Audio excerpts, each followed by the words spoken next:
L'exemple inoubliable de la consultation spirituelle fut celui des disciples de Jésus-Christ.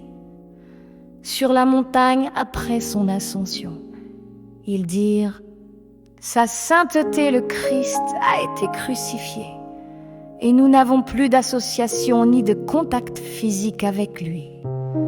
Donc, nous devons être loyaux et fidèles envers lui. Nous devons être connaissants et l'apprécier.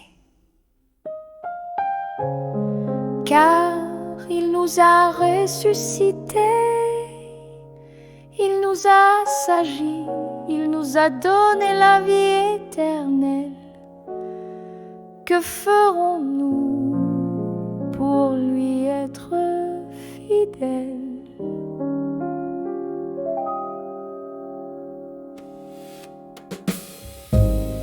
Alors,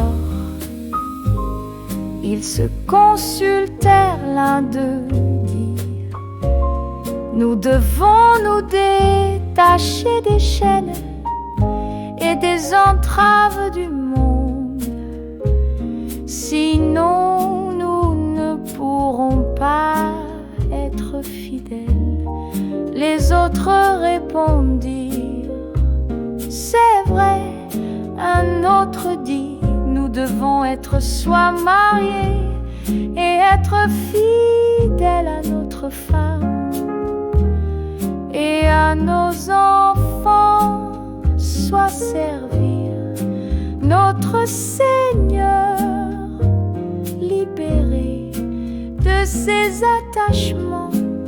Nous ne pouvons pas à la fois nous occuper de notre famille et proclamer le royaume dans les pays lointains. Donc, ceux qui ne sont pas mariés restent célibataires, et ceux qui sont mariés procurent des moyens de subsistance et de confort à leur famille, et ensuite qu'ils aillent propager la bonne nouvelle. Il n'y eut aucune voix dissidente. Tous furent d'accord et dirent « C'est juste. » Un troisième disciple dit « Nous devons faire plus de sacrifices afin d'exécuter des actes valables dans le royaume dorénavant. Nous devons renoncer au confort, accepter toutes les difficultés, nous oublier et enseigner la cause de Dieu. » Tous les autres acceptèrent et approuvèrent cette proposition.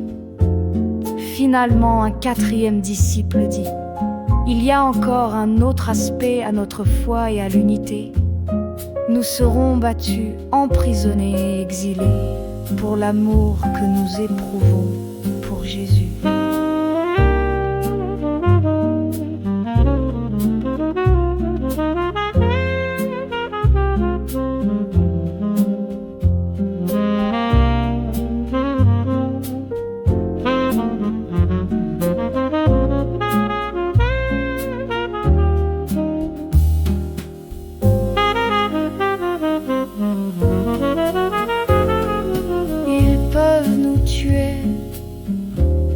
Dès maintenant, retenons cette leçon, réalisons et décidons ceci.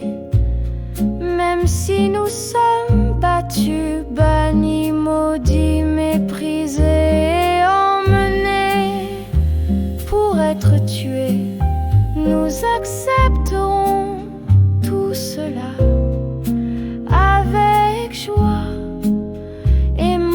Ceux qui nous haïssent et nous blessent, tous les disciples répondirent « Nous acceptons absolument tout cela. » Nous sommes d'accord, c'est juste. Puis ils descendirent du sommet de la montagne et chacun prit une direction différente pour sa mission divine. Ceci fut une vraie consultation. C'était une consultation spirituelle et non la simple expression d'opinions personnelles dans une opposition et un débat parlementaire.